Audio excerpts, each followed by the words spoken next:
تم رسميا خفض الفائدة على أعلى وأفضل حساب موجود مؤخرا ما بين البنوك كلها، وهو حساب الصفوة. ولكن حتى بعد التخفيض اللي هنقولك عليه في الحلقة دي مازال مسجل أعلى وأفضل حساب موجود حاليا. فتعال نقولك كل تفاصيل الحساب الجديدة، بل كمان نقولك إزاي مازال هيتفوق على أغلب الحسابات زي البنك العربي الإفريقي وبنك البركة وغيره وغيره اللي بتنافسوا في الفترة الأخيرة. يلا بينا.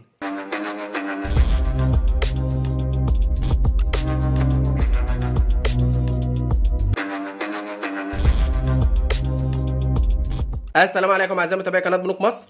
قبل ما نخش في موضوع الحلقه بنستاذن حضراتكم لو بتتفرجوا علينا ولسه مش مشتركين في القناه تنزلوا تشتركوا في القناه وتفعلوا خاصيه الجرس على الكل عشان يصلكم كل الاحداث والحلقات الجديده خلال الفتره الجايه، لانها مهمه جدا زي ما حضرتك شايف. وطبعا اهم حاجه ما تنسوش تدعمونا باللايك على الحلقه. خلونا بقى نخش في موضوع حلقتنا على طول. وزي ما قلنا في مقدمه الحلقه ان اعلى حساب توفير كان موجود مؤخرا ما بين البنوك خلال الفتره الاخيره تم تخفيض الفايدة عليه، لكن مازال مسجل أعلى حساب.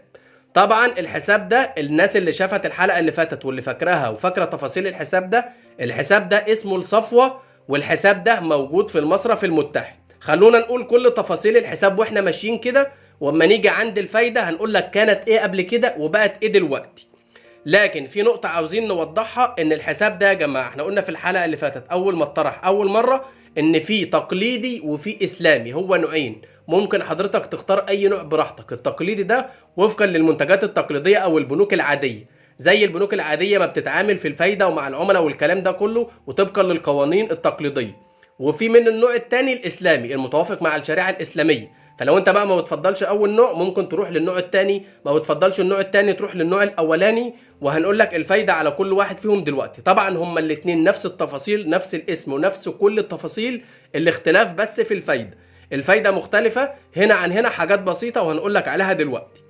فطبعا كل تفاصيل الحساب زي ما قلنا هو اسمه الصفوه في المصرف المتحد. الحساب ده متاح للافراد فقط مش متاح للشركات، والحساب ده متاح بالجنيه المصري فقط مش متاح بأي عملة تانية. ودورية صرف العائد على الحساب ده فيها 4 دوريات صرف: شهري وربع سنوي ونصف سنوي وسنوي. وطبعا طالما بيحسب الفايدة شهري على أقل رصيد مدين كمل الشهر، لازم الفلوس بتاعت حضرتك تكون يوم واحد، ويفضل تكون قبل يوم واحد وتكمل الشهر كله. سواء بقى الشهر ده 28 29 30 31 لازم تكمل الشهر كله.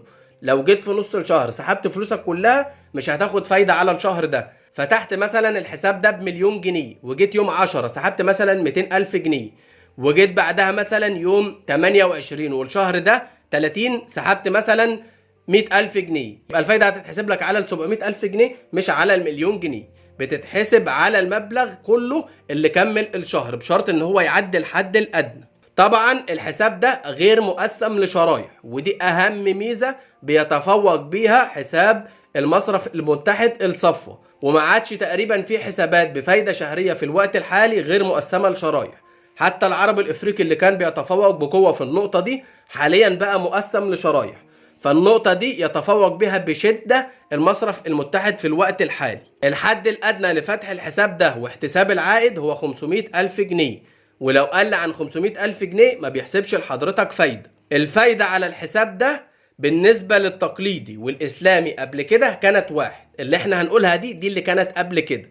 فكان العائد الشهري 24%، الربع سنوي 24.5%، النصف سنوي 25%، السنوي 30%. طبعا الفايدة دلوقتي اتخفضت شوية. فبالنسبة للتقليدي لو انت هتفتح الحساب التقليدي بيقول لك العائد الشهري بقى 22%، الربع سنوي 22.5%، النصف سنوي 23%، السنوي 28%.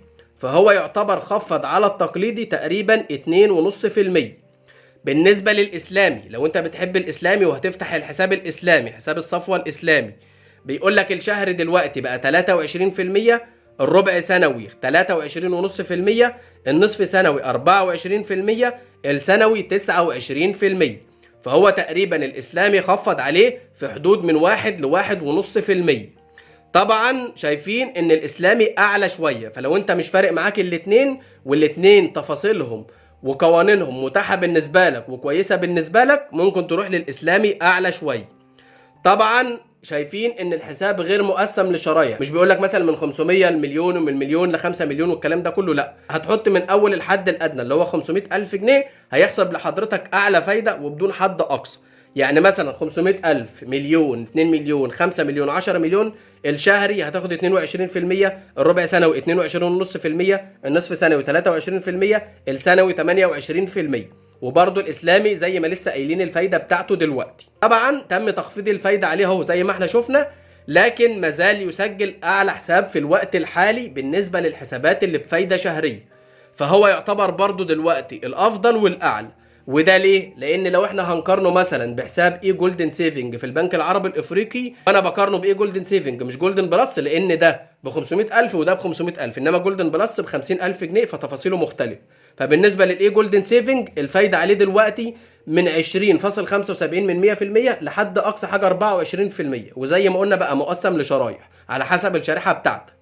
تاني بنك مثلا بنك البركه، بنك البركه الفايده فيه من اول مثلا 5000 جنيه كويسه جدا و20%، لكن اقصى حاجه عليه 26%، ده 28% و29%.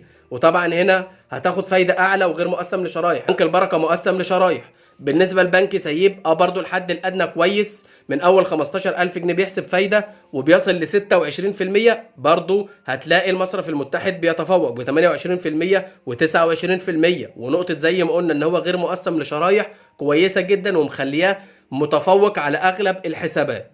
فطبعا انا بقارن حساب الصفوه بالحسابات اللي بفايده شهريه يا جماعه، عشان ما حدش يدخلني يقول لي يا عم ده بنك التنميه الصناعيه حساب حصاله افضل، ده حساب سوبر كاش جاري في بنك مصر والكلام ده كله. لا، انا بقارنه بالحسابات اللي زيه بفايده شهريه. الحسابات الثانيه حساب بنك التنميه الصناعيه حصاله وسوبر كاش وغيره وغيره، دول دي حسابات يوميه تقارن بالحسابات اليوميه عشان المقارنه تبقى عادله بين الحسابات وبعضها وتعرف تاخد قرار صح. طبعا لو انت حضرتك معاك الحد الادنى ل 500,000 جنيه دول او اكتر من 500,000 جنيه وعاوز تفتح حساب بفايده شهريه، ليك الفايده كل شهر او ربع سنوي او نصف سنوي او سنوي، بحيث ان انت كل ما تتدرج في دوريات الصرف الفايده بتاعتك تزيد، فالحساب ده كويس جدا. وزي ما قلنا مازال مسجل اعلى وافضل حساب في الوقت الحالي، فانصحك طبعا ان انت تروح ليه لو انت حابب حسابات التوفير وبتحب تحط فلوسك في حسابات توفير، لانك انت مثلا بتحتاجها كل شويه، كل شهر، شهرين، 3، وبتسحب وبتودع على طول. فانت الحل الافضل بالنسبه لك حسابات التوفير، لان احنا عارفين طبعا ان الشهادات بتحكمك شويه ان انت ما تسحبهاش او ما تكسرهاش قبل مرور 6 شهور، واي كسر بعد مرور ال6 شهور بتخسر جزء كبير جدا من الفايده اللي انت خدتها. ولكن برضو لو مش معاك الحد الادنى اللي هو 500,000 ده، باعتبار ان هو برضو كتير على اغلب الناس، ممكن تروح للحسابات التانية منها اللي قلناها في الحلقه ديت، سواء العربي الافريقي او بنك البركه او حساب بنك سيب. الحسابات دي بحد ادنى في اللي منها ب5 واللي ب15 واللي ب50،